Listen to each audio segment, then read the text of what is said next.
Okay, let's unpack this. I Wow. mean, let's be honest. We are tackling the big ones today. The questions that, they underpin every philosophy, every religion, every single scientific endeavor. Why are we here? And what exactly is the point of all this? All this human striving. It's the ultimate deep dive, and frankly, it's one that kind of changes how you view your entire existence. The material we're diving into today is a fascinating set of arguments. They're drawn from atheist and theist on meaning and creation. And this isn't just a sort of academic breakdown.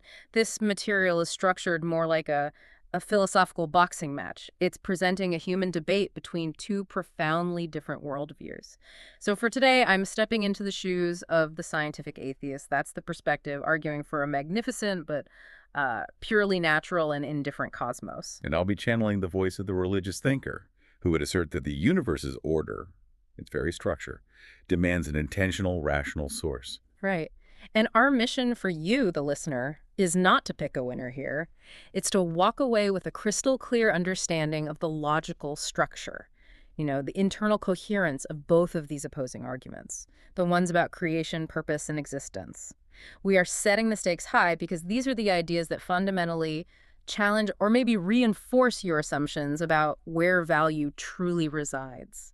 And that nuance is everything. I mean, we're taking on what is probably the oldest conflict in human history.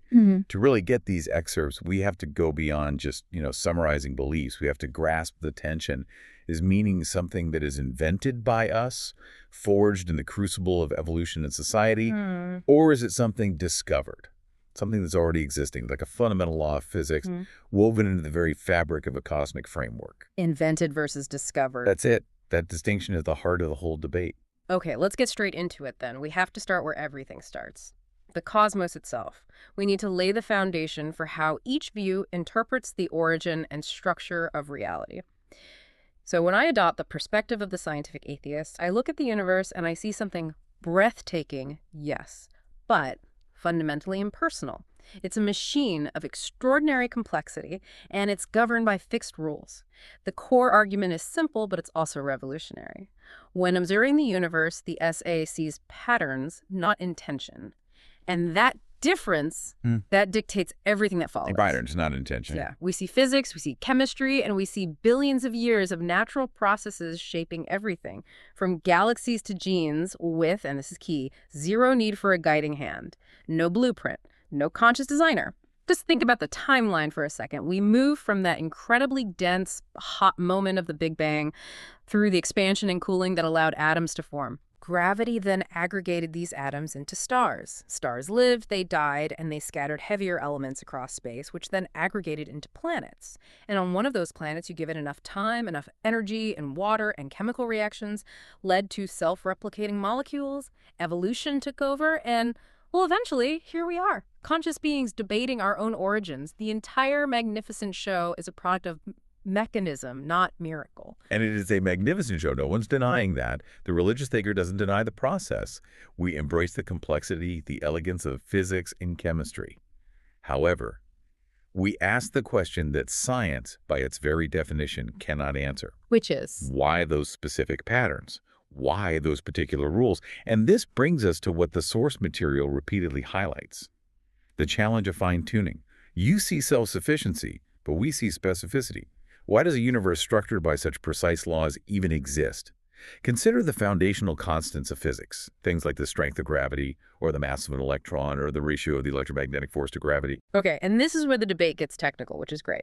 So define that fine-tuning for us, because the SA side, well, we're ready with a retort. Absolutely. Think of it like a cosmic radio dial with, say, dozens of knobs.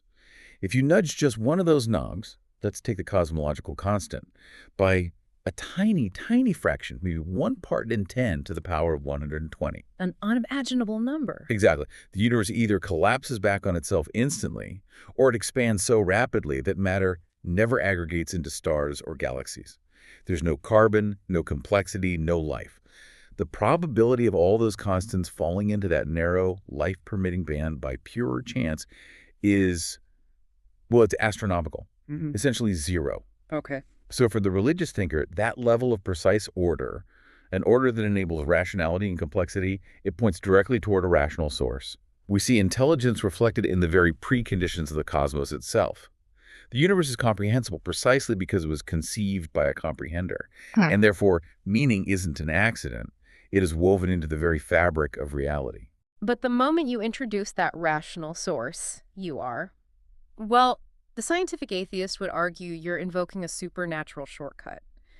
My position here is that the insistence on fine-tuning as evidence for a designer, it relies on a profound lack of imagination, either about what natural law is capable of, or maybe what it even is. A lack of imagination. Yes.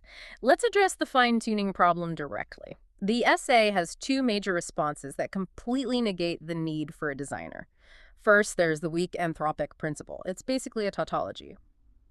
We are here observing the universe, so by definition, we must inhabit a universe where the constants permit observers. Right. If it were different, we wouldn't be here to comment on it. Exactly. If the constants were different, we wouldn't be around to measure them and conclude they were improbable, that we are selecting for the laws that allow us to exist.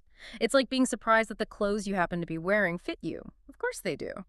Second, and this is even more important, there's the multiverse hypothesis. Ah, the multiverse. If our universe is simply one bubble among an infinite sea of universes, and each one has slightly different physical laws, then it is statistically guaranteed that some universe will randomly possess the precise life-permitting laws we observe. Our universe won the cosmic lottery, but that lottery had an infinite number of tickets. There's no intention there. Just pure statistical inevitability over an immense scale. But the multiverse hypothesis, while it's mathematically intriguing, is completely unobservable. It's an act of pure faith in a scientific explanation that demands more non-material, unprovable entities, these infinite universes, than the single, elegant, unobservable entity that is God. You're calling it an act of faith. I am.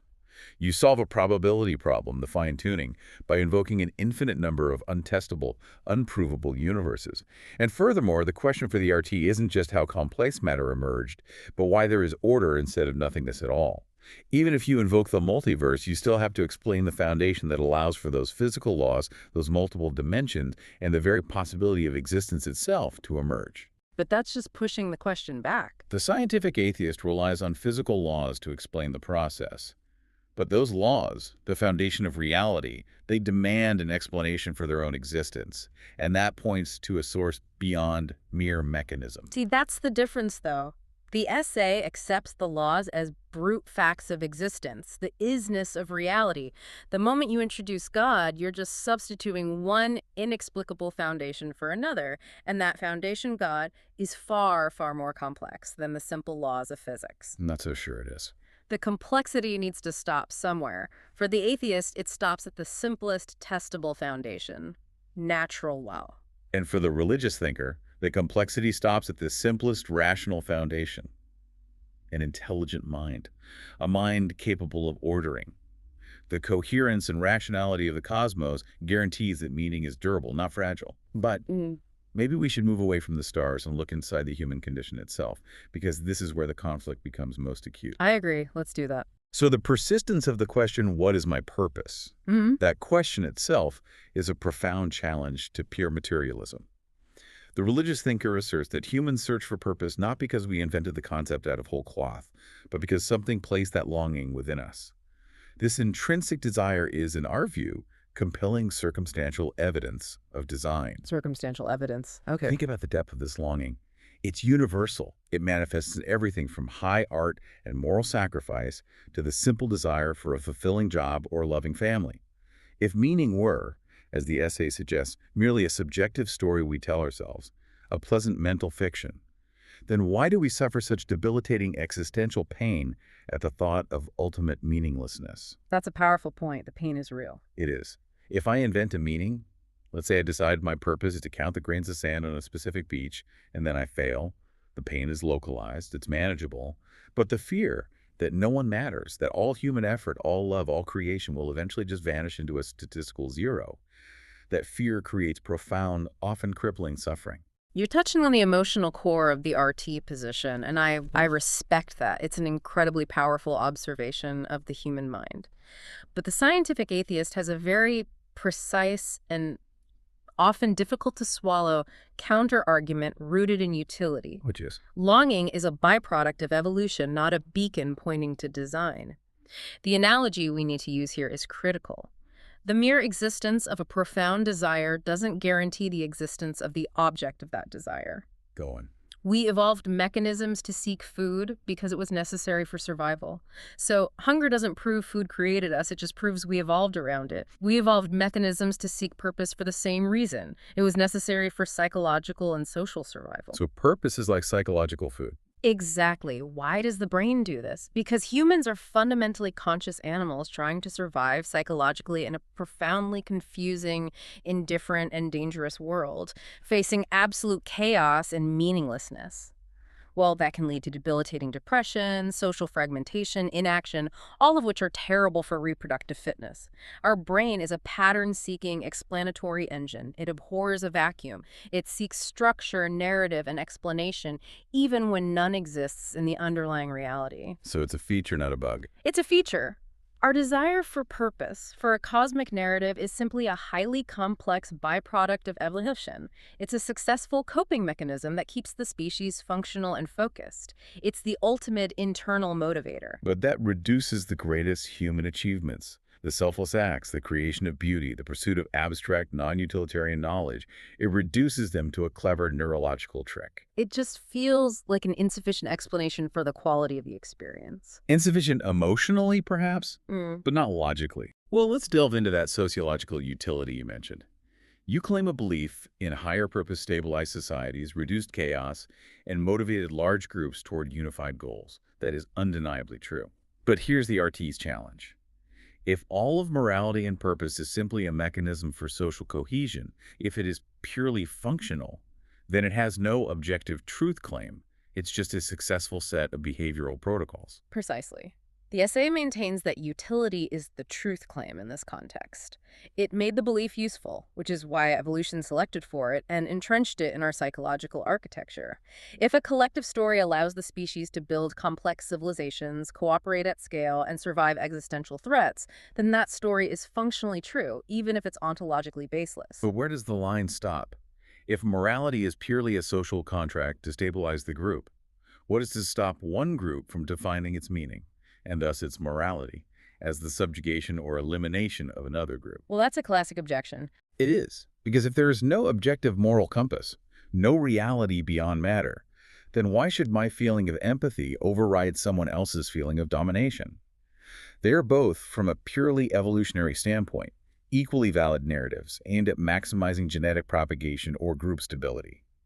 The essay's position, while intellectually coherent, seems morally vulnerable. No, the morality isn't arbitrary. It's based on observable consequences.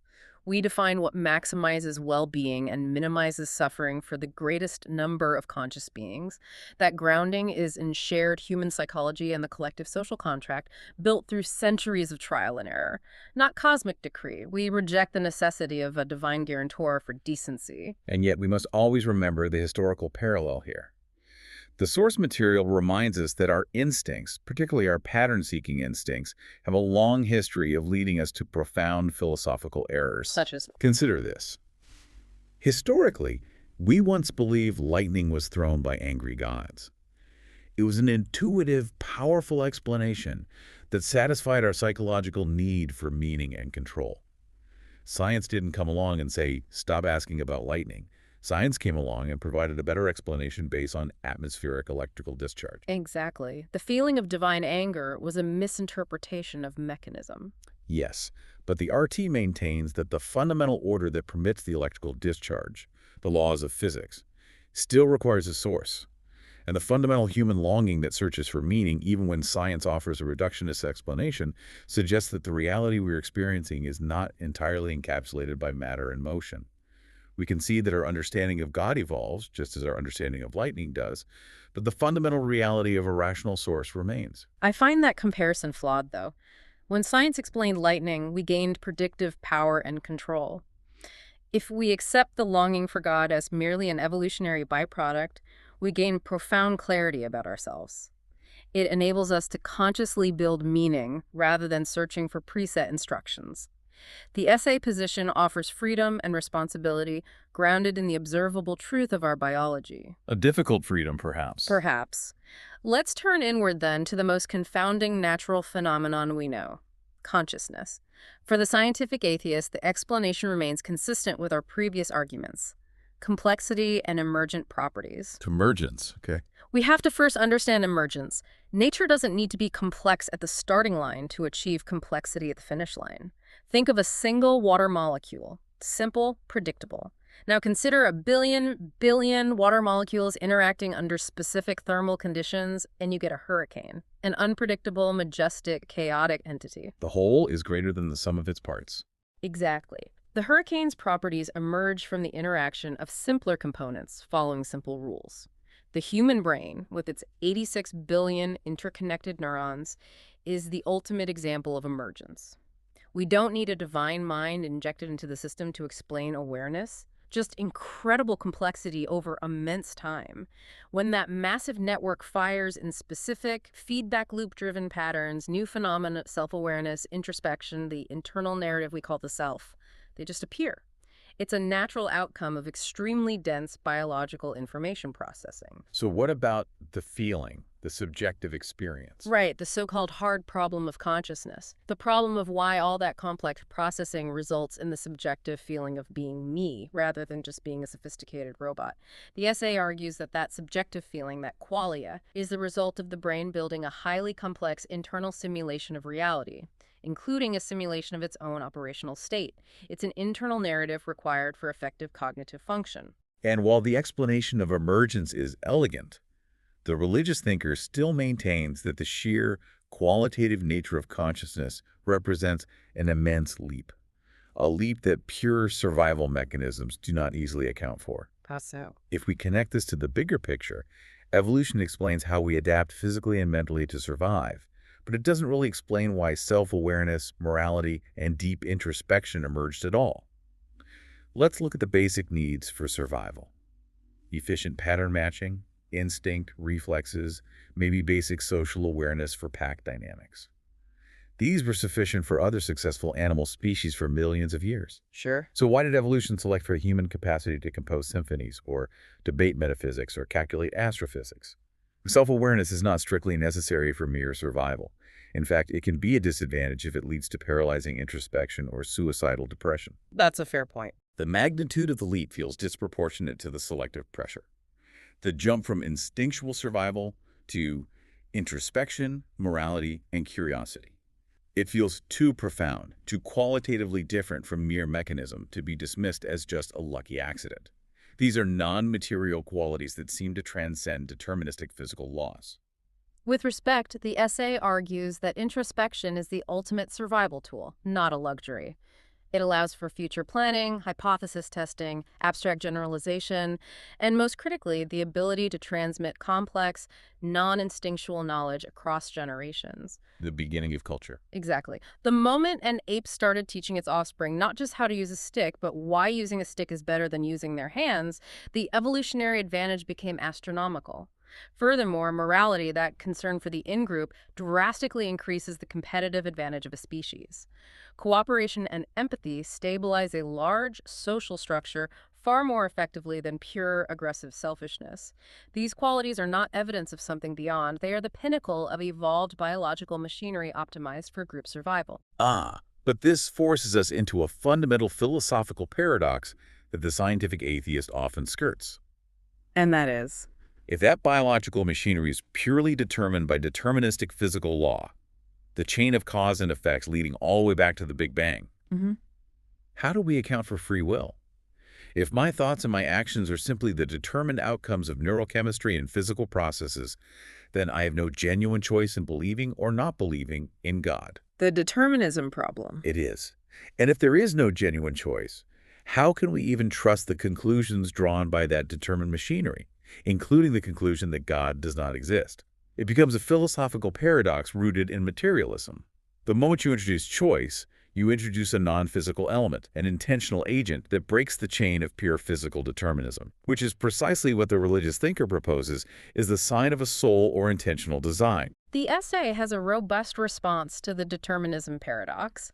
First, the concept of choice is entirely compatible with determinism if choice is defined as a complex calculation made by an extremely sophisticated mechanism, the brain, that effectively weighs options. It feels like a free choice, and for all practical, social, and legal purposes, we treat it as such. It feels free, but isn't. Second, even if we concede that physics might be deterministic at some level, the level of complexity in the human brain means that the outcome is practically unpredictable.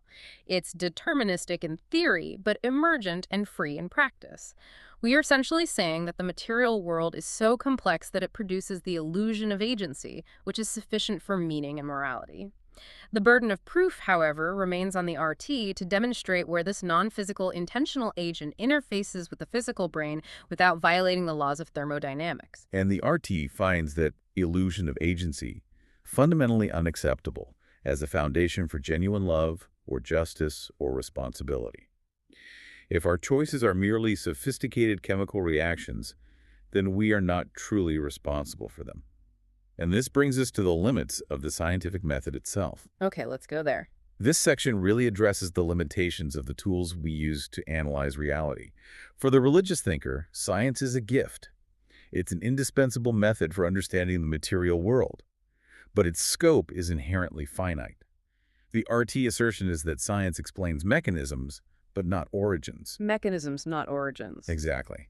Science offers a phenomenal description of how the universe operates within the framework of its established laws.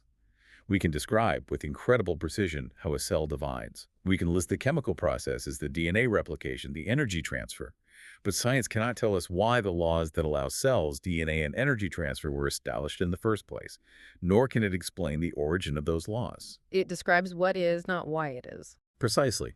The scope of science is bound by empiricism, what can be measured, tested, and empirically verified. That's known as methodological naturalism. But the fundamental ontological question, the question why existence itself is possible, lies outside the tools of measurement. We aren't arguing that God fills a gap in scientific knowledge. We're arguing that the laws of science only analyze the house. They don't analyze the architect who laid the foundation. The deepest truths may lie beyond measurement.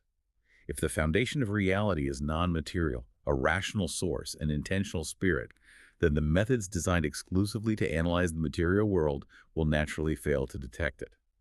The RT sees God not as a replacement for knowledge, but as the underlying guarantee. God is the foundation that makes knowledge possible. A rational creator ensures the universe is orderly, comprehensible, and worth studying with rational tools. And here's where it gets really interesting, because the scientific atheist views that very assertion, that God is the foundation, as the single greatest intellectual obstacle to genuine, measurable understanding. This is what we call the falsifiability challenge. If God explains everything, from the existence of the laws of physics to the sudden presence of human morality, then God, in a practical scientific sense, explains nothing. Why nothing? Because the explanation is unfalsifiable. The concept of divine intent is a universal explanation that can never be proven wrong through evidence. The philosopher Karl Popper taught us that for a claim to be considered scientific, it must, at least in principle, be possible to prove it false. If every answer, known or unknown, is filed under divine intent, then the human drive to question, test, and revise is eliminated.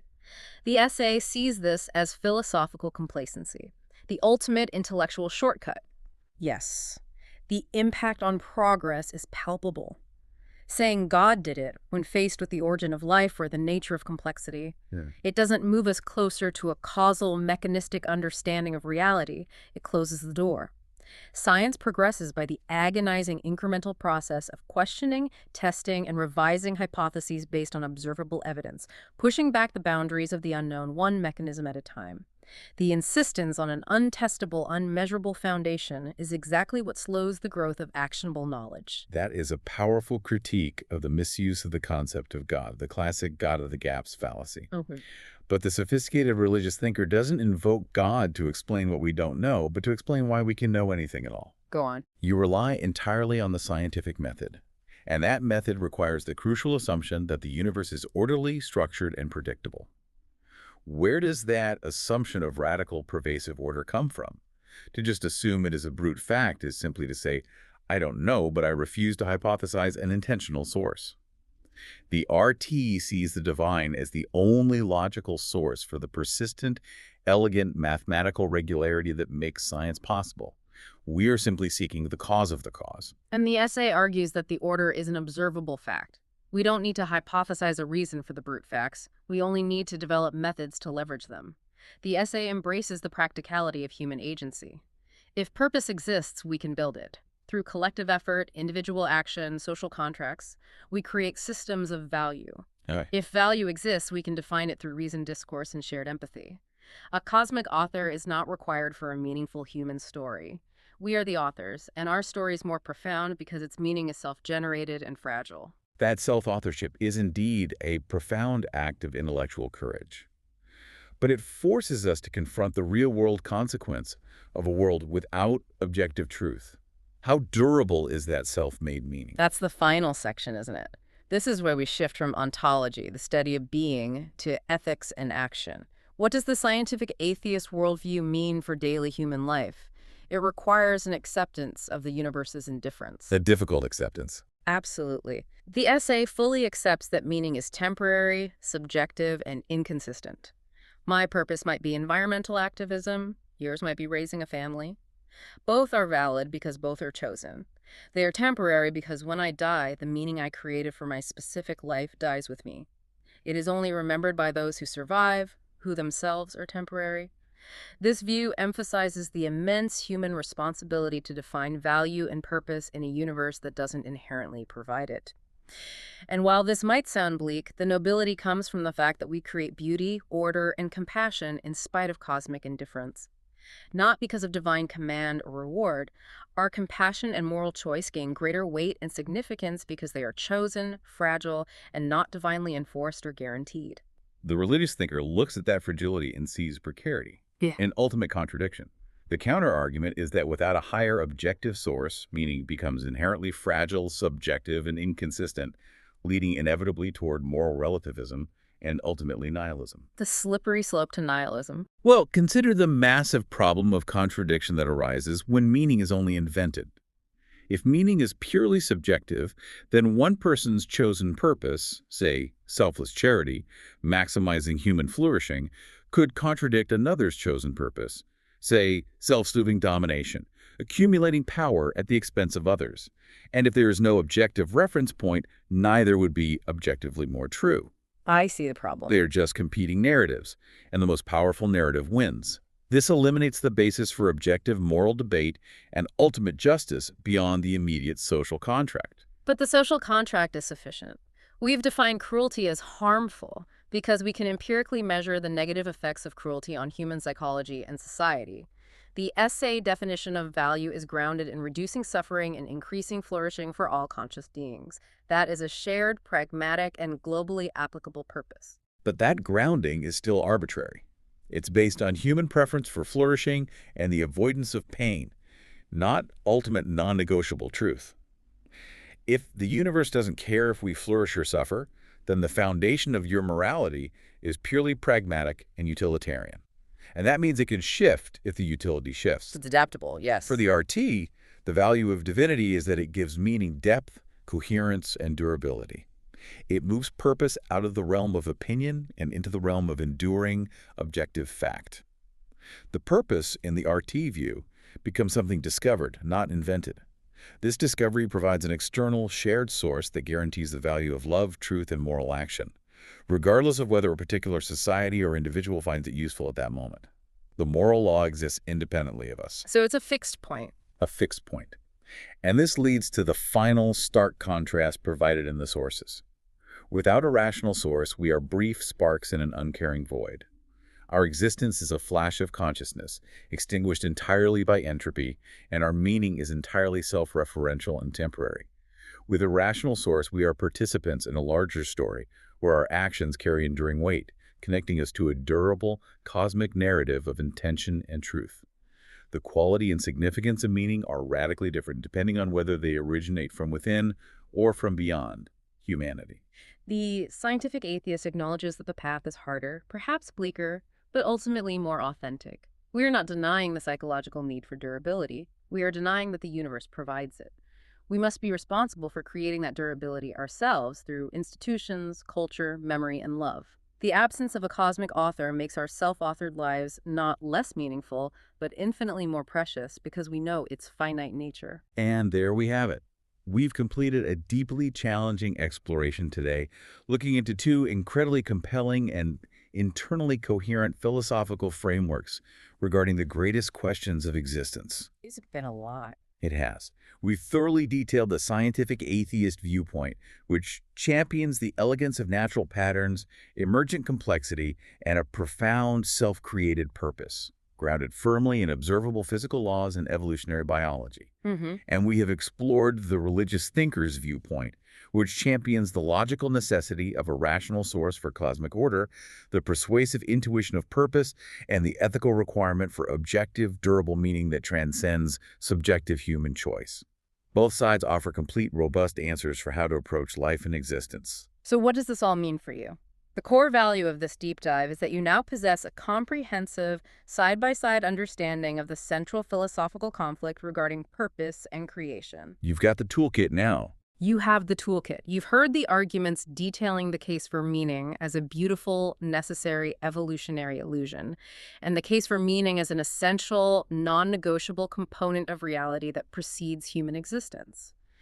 The choice about where meaning truly resides, in the deterministic laws of physics or beyond them in an intentional source, is a choice for you, the learner, to consider and investigate further. And it's not an easy choice. Not at all.